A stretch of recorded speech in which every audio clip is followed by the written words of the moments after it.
really want to provide you with a quick overview of Google Sheets so that you're understanding how to use it. You can start with a blank, and this is what your Google workbook will look like. So every time you open a new file in Google Sheets, that's considered a workbook, and within the workbook there is one sheet by default, and it's called Sheet 1. You are able to change the name of that particular sheet. You can change the color of the sheet. Okay, there are a few other things you can do there. You can also add additional sheets.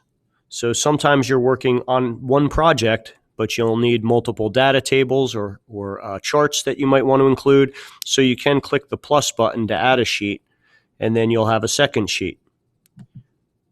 Okay. If you don't need a sheet, you can always come in and also delete the sheet. And you'll notice you can duplicate a sheet. So if you create a table and you want the same exact table, you can duplicate it. Sometimes you want to make some changes. Maybe it's a second day, but the table is exactly the same. So you might want to duplicate a sheet. You can also copy a sheet to a new spreadsheet. Okay, so there are some different things you can do in there. And I'm going to delete this one. Okay, the other thing I wanted to mention, you can retitle your files right here. All right, it's always a good idea to name your files.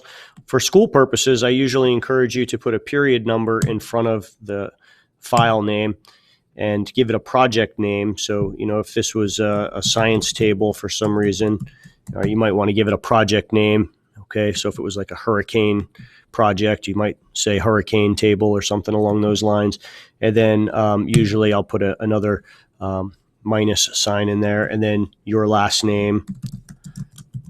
All right, it's always a good way to name a file. This way you know what class it belongs to, you know what project it is, the teacher knows what project it is, and of course we know who the project belongs to.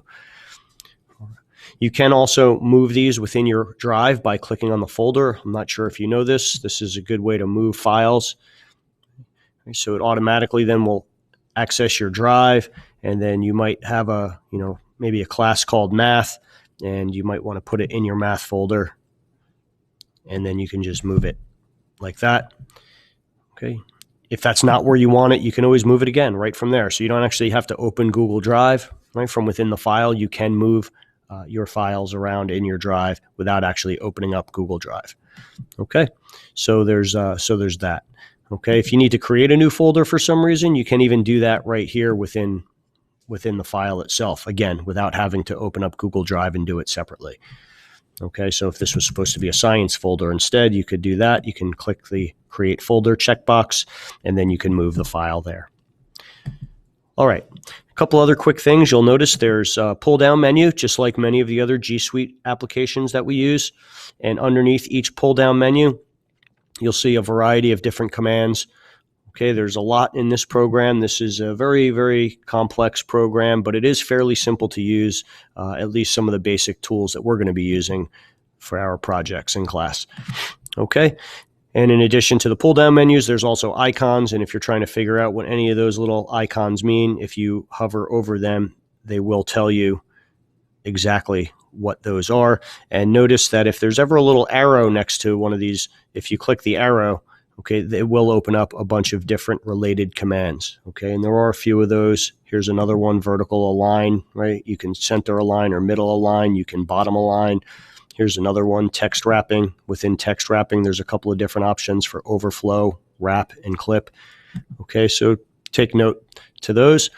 And then finally, when using a spreadsheet, you'll notice that there are columns that go up and down, and the columns are labeled by letters. And if you click on any letter at the top of the column, it will highlight everything in the column. So if you wanted to make this entire column on the entire spreadsheet a certain color, you can click the C and it will highlight the entire column, and then you can click the green fill bucket, and now everything in this spreadsheet to infinity, right, all the way down, will just keep going forever. That will then be green. You don't usually want to do that, but sometimes you do. Sometimes there are some formatting options that you do want to apply to, everything in a table. And even if your table isn't that big, if it is going to go all the way down to the end of your table, this is one way that you can do that.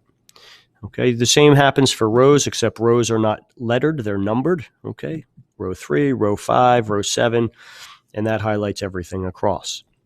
So your columns, like a building, will go up and down, and your rows will go side to side, just like you want to row your boat side to side. If you row your boat up and down, you're going to sink. Columns go up and down. Okay, now you'll notice that there are some very light boxes in the columns and in the rows. Those boxes are called cells. Every cell has a cell address that's identified by its column first and then by its row. So if I click in a cell like this one, and you think about what the title of that cell address is going to be, you look for the column first. So this is D, and then it's row 8. And so this would be considered cell D8. This one here, take a guess. And I think you're correct if you said B3. All right. If you ever played the game Battleship, works very similar to that, right? It's also like latitude lines and longitude lines that go up and down. It's just a grid pattern, and then you can identify those specifically by, again, column and row. Okay, so that's most of what you will need to know to use Google Sheets. The other, couple of things, you can share files, you can change sharing settings. If I've assigned you something or a teacher assigns you something in Google Classroom and gives you a template, you don't have to change the share settings, but sometimes you might need to change the share settings if you're starting from scratch on your own, or if you're collaborating with a student on a project. This is where you can share that with that student and give them access to edit as well. Okay, so that's just a quick overview. In the next video, you'll watch a tutorial that will specifically show you how to create a data table and eventually how to create a chart using Google Sheets. Thanks for watching. I hope this helps, and good luck. The world is counting on you.